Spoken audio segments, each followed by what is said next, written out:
Hello, today we're going to be talking about the Uberization of the Canadian economy for CMN 3165 with Dr. Strangelove. Uber is part of a company that is based on an app as well as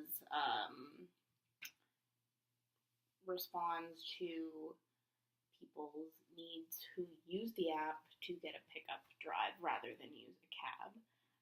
And basically, this system has negative effects on the economy because it's taking away work from taxi drivers, and it's not legitimately full-time work. A lot of people seem to be doing it for part-time on the side jobs, which cause more issues within the economy because there is a fight for health care and how to even identify the workers if they're not full-time within the company. So without the identification, they can't really be held responsible under federal law. So the government can't really, if something were to happen to you, I guess, if, I don't know, if an Uber driver was violent, even, I don't know that anybody would, I don't know who would be held responsible. The company, I don't think, would have any part of that because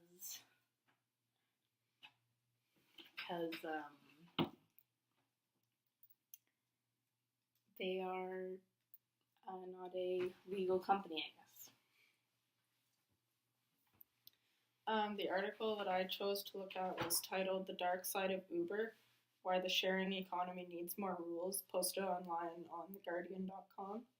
Basically, this article is taking a deeper look into the economic impact that Uber is having on taxi companies. Peer-to-peer services have become part of our everyday lives. For example, Uber and things like Airbnbs.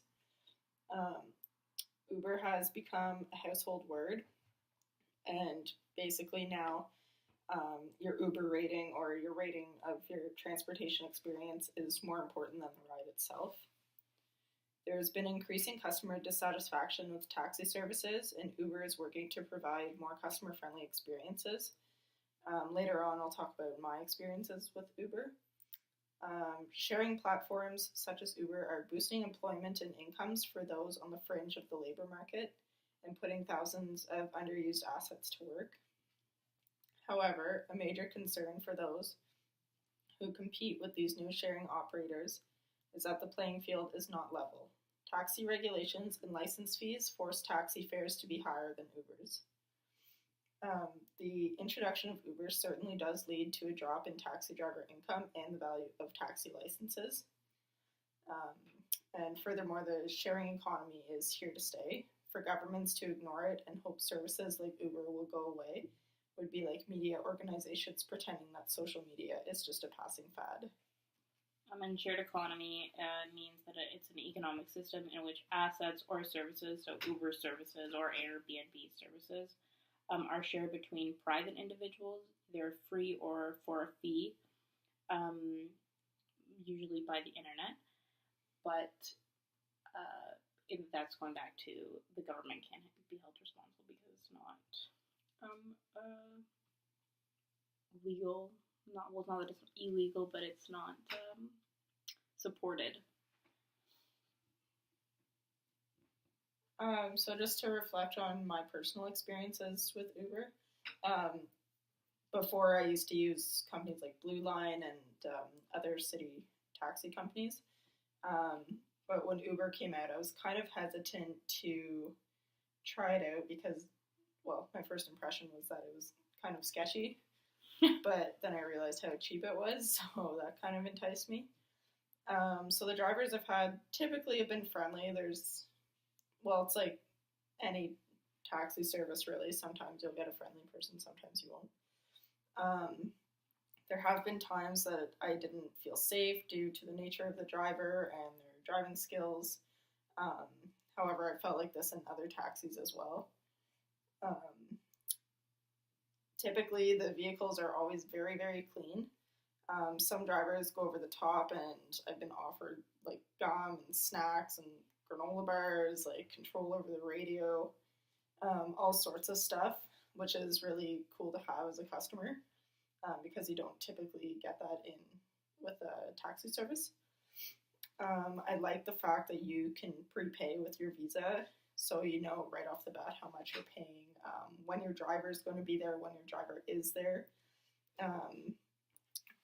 There's always lots of drivers circling around major areas, so being downtown Ottawa, there's constantly Uber drivers like within 3 or 4 minute blocks of you. I also like that you can see when your driver is at your destination, and you do have the ability to personally message them or contact them, say if your pickup point changed or you're running late. So that's a cool aspect of it too. I kind of like, I'm in the opposite. I've never used an Uber before, and I don't know that I would ever use an Uber.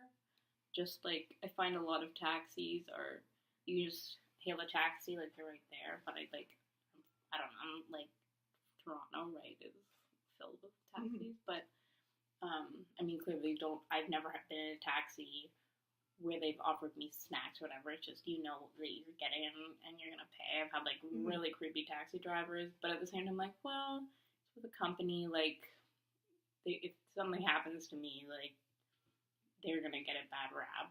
But then I wonder too, how much do they spend on covering up things that do happen to people? Yeah.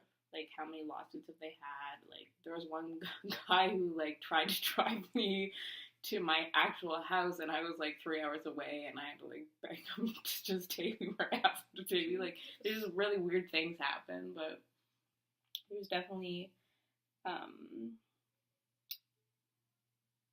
issues with taxi drivers as well as Uber, but Uber is,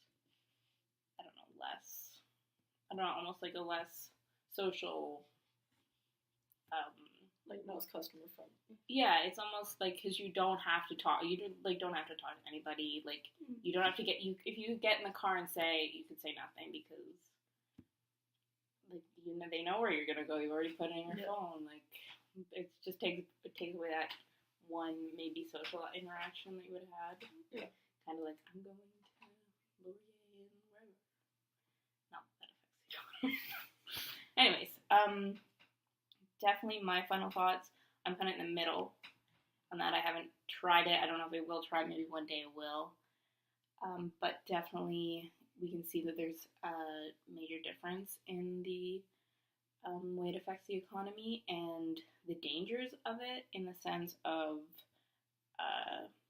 how people are employed by this company, but they don't have benefits. They don't have, if something were to happen to them, who's liable? If like, and the same thing if you got in with a taxi driver and he made you feel uncomfortable, who are you falling back on in that case too? Anyways, thank you for listening, and we'll see you again next week.